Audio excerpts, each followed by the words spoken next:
to Solomon's Cave. Yesterday I posted a video about the book of Exodus. If you missed that one, you can press the I in the top right corner of your screen and it should pop up right there. In that video I talked about Exodus in general, and I even had a section about the narrative structure of the 10 plagues. But I didn't get around to discussing these 10 plagues in great detail. So that's what I will be doing in this video.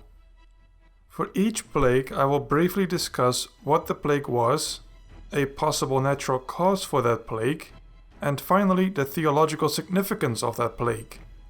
I will discuss the theological significance of each plague, because in 2 separate texts the 10 plagues are described as being a judgment over the gods of Egypt.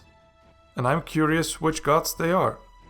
By the way, when I'm speculating about the possible natural causes for each plague, keep in mind that this is simply meant as a thought experiment. I am neither trying to prove that the miracles actually happened because there could be a natural cause, nor am I trying to disprove that they were miracles because nature would be a better explanation than God.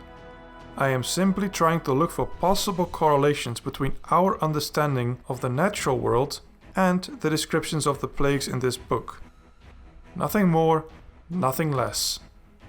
So the first plague consists of the Nile turning into blood. However, it is helpful to know that the word blood in Hebrew can either mean blood as in the blood of an animal or a person, or it can mean the color blood red. In either case, the result was that the river became blood red, that the fish died, the river stank, and all the water became completely undrinkable. As for a possible natural cause for the water becoming blood red and poisonous, several suggestions have been made by people who have more scientific knowledge than me. Some suggestions include that it was perhaps a red algae, some say it might have been bacteria, or perhaps it was red-colored sand or dust as a result from a drought elsewhere on the continent. However, none of these have been proven definitively, so there is always some speculation left. Now, regarding the theological significance of this plague, it is important to realize that for the ancient Egyptians, the Nile was not just a river, but it was a goddess. And the fact that she was now blood red and poisonous could indicate that she was either severely wounded or perhaps even killed. The second plague is frogs. Lots and lots of frogs. Frogs coming out of the river and into the daily lives of the Egyptians. The whole land was going to be full of frogs, jumping in people's beds, which by the way were mostly just little mats on the floor. They were everywhere and... oh, yuck! Go away, go away! No. Alright, they're gone. Now, what could be a possible natural cause for these frogs coming out of the river? Well, maybe they were just simply fleeing from the blood river. Or maybe somehow the frog eggs were immune to the poison that killed all the fish. And then the fish were no longer eating the eggs because the fish are dead. Most dead fish don't eat a lot of eggs. This would then of course lead to an explosion in the frog population. But regardless of the mechanisms behind the frog invasion, the Egyptians would certainly have thought of Heket. Heket was a goddess with a frog's head. And here you can see a picture of her. And Heket was a life-giving goddess.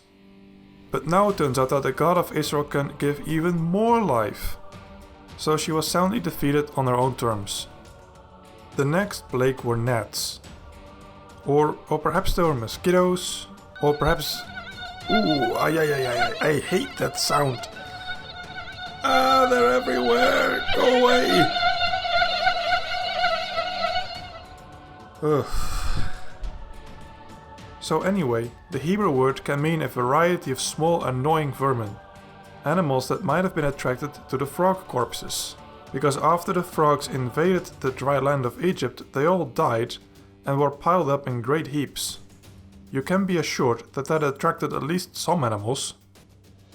Theologically, this can perhaps be connected to the Egyptians' fascination with the dung-beetle, also known as the scarab, and hence with the god Capri, who had a scarab for a head.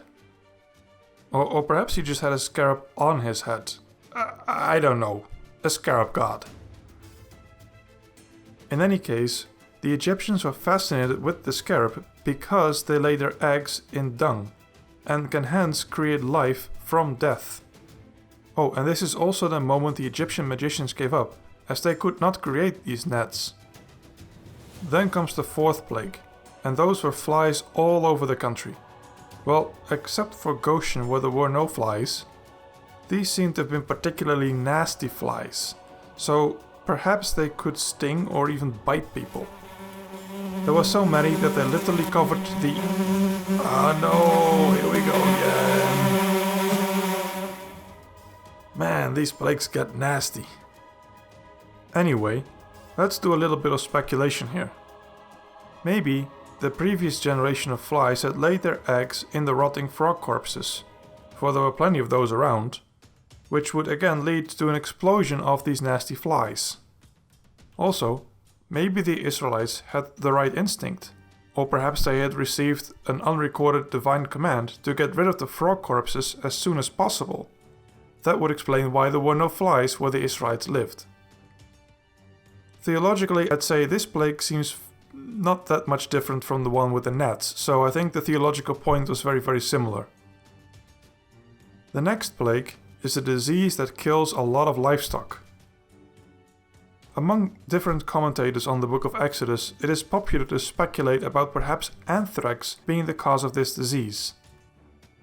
Yet other commentators believe that the symptoms don't match precisely, or at least not precisely enough.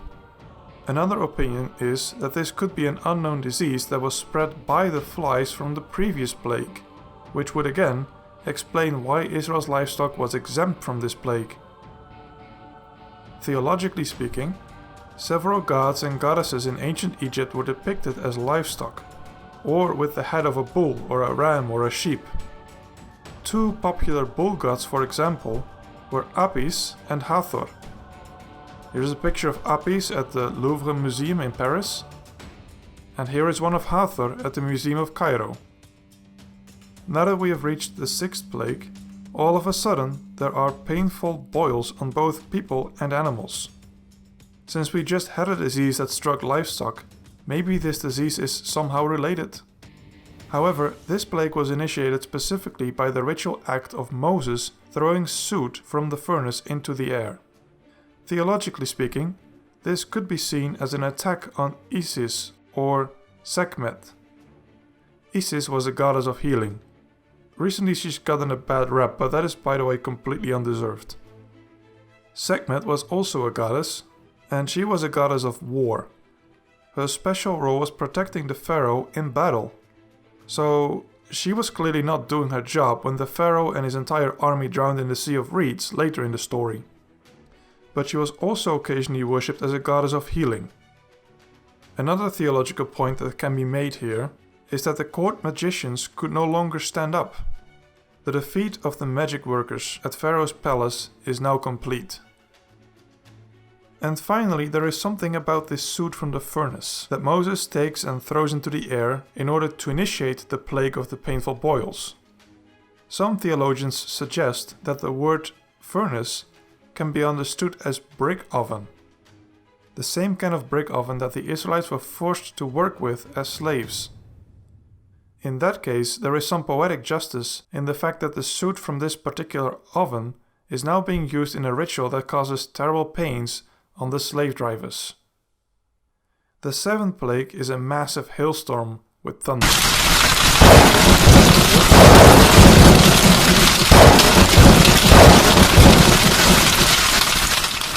As a result, all animals and people that were still out in the field died. Even though some people brought their livestock and field workers inside after Moses' warning. Also, and this is very interesting, the barley and the flax were destroyed, but the wheat and the spelt, that is another type of wheat, had not yet grown out of the ground. This means that the hailstorm was around February or March. So if each plague lasted about a week with 1 or 2 weeks in between them, the plagues could have started perhaps last fall, maybe around October or something. This plague was, however, not related to or caused by any of the previous plagues. It seems to have been a completely separate event. Some theologians suggest that the province of Goshen, where Israel lived, was exempt from this plague because similar kinds of storms, if they occur in the western delta, while Goshen was in the eastern delta. That may be true, but it doesn't explain why the storm happened in the first place. Now, theologically, there are several gods and goddesses that relate to the weather, including Shu, the god of space, Taknut, the goddess of moist, dew and rain, and those two had a thing for each other, and finally also the goddess Nut. Nut is sometimes portrayed as a woman who forms the sky, but in a double blow, here she is portrayed as a cow. And remember that many cows died from this hailstorm. Next we go to the plague of the locusts, brought in by an eastern wind. The result was...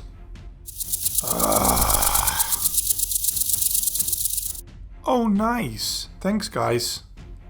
So, the result was that all plants that the hail did not destroy were now eaten by the locusts. In this case, the cause of the locusts coming is actually stated explicitly, namely an eastern wind brought them in, and a western wind blew them out again. Theologically speaking, Set was the storm god of ancient Egypt. But now it turns out that Israel's god controls the storms, and what comes with it. The ninth plague was total and utter darkness that lasted for 3 days.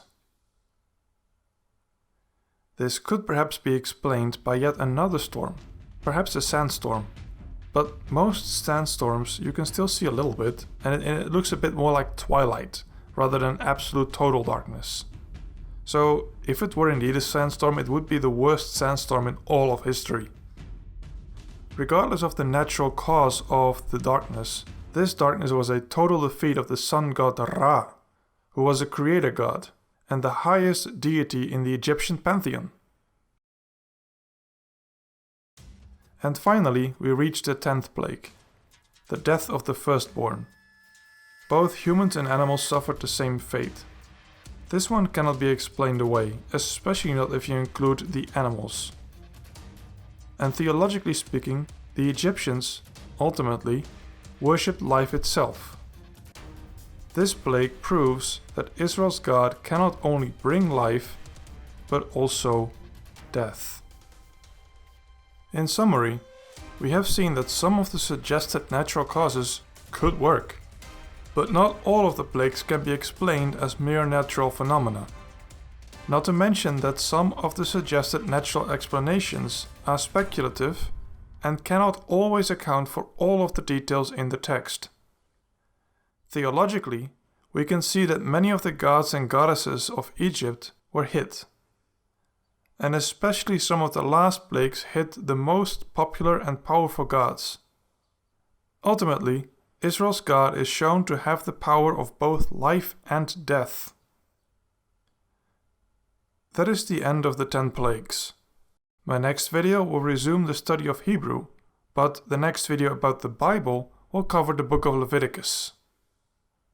In the meantime, feel free to like the video, share it far and wide, and subscribe to my channel.